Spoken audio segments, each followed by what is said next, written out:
एक बार इंद्र ने वृत्तासुर को मारा, एक बार भगवान प्रहलाद जी के लिए खंबा चीर के प्रकट हुए। एक भक्त का नाम था प्रहलाद।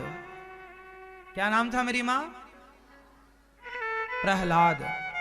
कितनी उम्र थी? 5 वर्ष। पिता का नाम क्या था? हिरण्यकशिपु। हिरण्यकश्यप भी कहते हैं।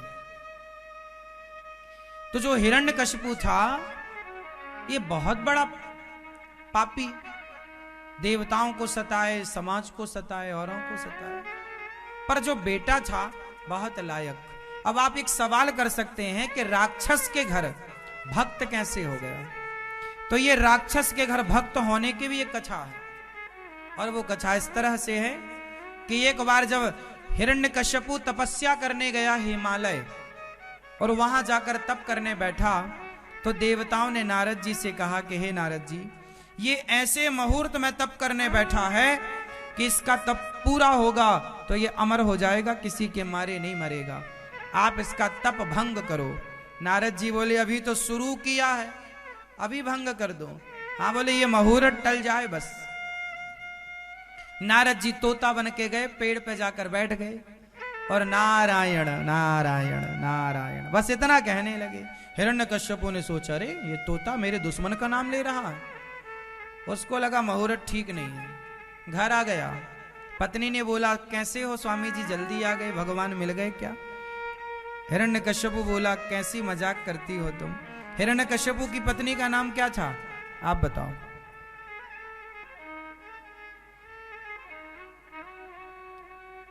क्या नाम था?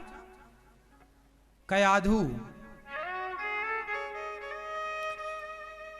कयाधु से पूछा, हिरण्यकश्यपु ने कहा कि कैसी मजाक करती हो, इतने जल्दी थोड़ी तब पूरा होता है। तो आ कैसे गए? अरे बोले तोते पर एक पक्षी आया, पेड़ पर एक पक्षी आया और बोला नारायण नारायण नारायण। कयाधु ने सुना कि मेरे पति पहली बार नारायण नारायण बोल रहे हैं। मौके का फायदा उठाया, पानी लेकर गई। स्वामी जी क्या बोला था उस तोते ने? बोला नारायण। फिर भोजन परोसने गई, क्या बोला? बोला नारायण नारायण। फिर रोटी, एक रोटी और रख दूं क्या? हाँ रख दो। क्या बोला था तोते ने? मैं भूल गई। नारायण नारायण नारायण। शाम हुई, फिर रात हुई, थोड़ा दूध गिलास भर पिलाया। क्या बोला था स्वामी जी तोते ने? नारायण नारायण।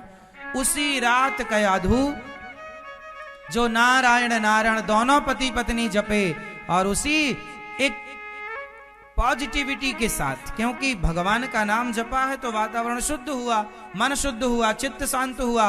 और उसी रात कयाधु मां गर्भवती हो गई, और उनके गर्भवती होते ही हिरण्यकश्यपु चला गया तप करने।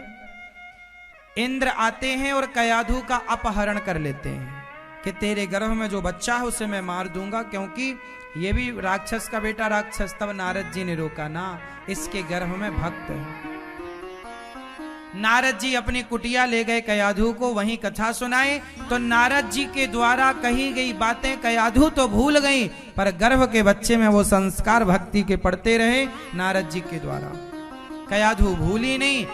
कयाधु ने कहा महाराज मेरा बच्चा पैदा होगा तो उसे बहुत खतरा है, ऐसी कृपा करो कि जब तक मेरे पति तप करके ना लौटें तब तक मेरा बच्चा पैदा ना हो। 10,000 वर्षों के बाद जब हिरण्यकश्यपु लौटा, तब नारद जी ने ऐसा अपने तप से ऐसा कार्य कर दिया कि जब तक पति नहीं आएगा तब तक तुम्हारा पुत्र गर्भ में ही रहेगा। तो हजारों वर्षों तक, जब तक हिरण्यकश्यपु आ नहीं गए, तब तक प्रहलाद जी अपने मां के गर्भ में ही भगवान का चिंतन करते रहे, हजारों वर्षों तक। उसके बाद जब हिरण्यकश्यपु आया तो पैदा हुए। हिरण्यकश्यपु बोला ये अच्छी बात है कि मैं आया और बच्चा हो गया, शुभ है। पर प्रहलाद जी तो हजारों साल मां के पेट में नाम जप कर चुके थे उस समय। अब आप ये आश्चर्य ना मानिए कि आदमी की उम्र तो 100 साल ना, उस समय लाखों वर्ष उम्र होती थी। उस समय व्यक्ति की उम्र कितनी होती थी? लाखों। रावण ने कई लाख वर्ष तक शासन किया है। कई लाख वर्ष। दशरथ जी ने हजारों वर्ष तक शासन किया है, भगवान राम ने 13,000 वर्षों तक शासन किया है। उस समय आयु लंबी होती थी, पिज्जा बर्गर थोड़ी खाते थे, मस्त खाते पीते थे तो आयु लंबी थी। तुम्हारी तरह चाउमीन थोड़ी खाते थे, मैगी ये थोड़ी सब खाते थे, बढ़िया खाते थे तो हजारों साल जीते थे। घी पीते थे मस्त। आपके बाप दादे भी तो 90-100 पार कर जाते थे, एक एक गिलास घी पी लेते थे। तुमसे दूध नहीं पचता, तुम्हारे बाप दादे घी पचा लेते थे। ऐसे ही है सब।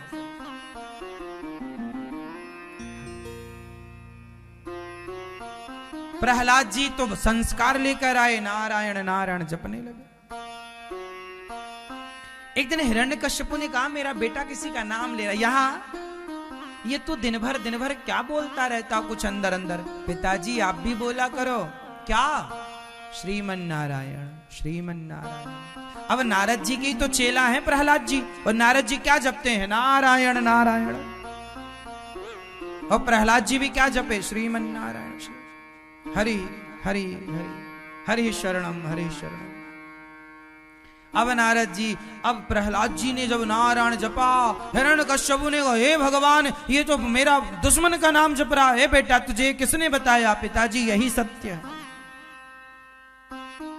हिरण्यकश्यप बोला छोड़ दे मेरे दुश्मन का नाम, वरना तुझे मार दूंगा।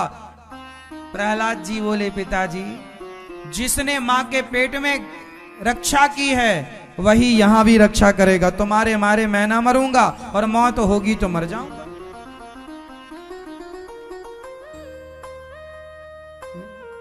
मैं नहीं मरता। हिरण्यकश्यप ने तुरंत अपनी बहन को फोन लगाया, कहां हो होलिका? आनंद फानन में तुरंत आओ। कहां जा रहे हो? तुरंत यहां आओ। लो भैया। होलिका दौड़ी दौड़ी, भैया क्या हुआ क्या हुआ?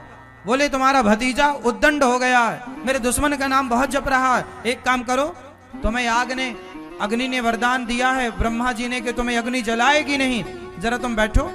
होलिका बैठ गई, प्रहलाद को गोद में, बोले इसे मार दो, ये सही नहीं है बच्चा, ये मेरे दुश्मन का नाम जपता है, बड़ा नारायण नारायण जपता है। हिरण्यकश्यप ने प्रहलाद जी को होलिका की गोद में दे दिया और होलिका जलने लगी।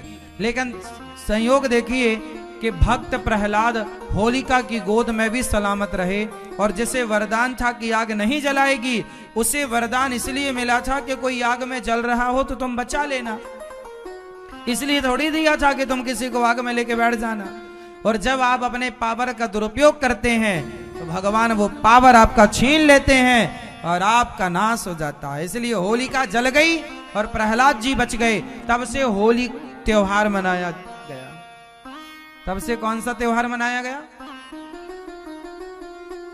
होली। अब होली आएगी।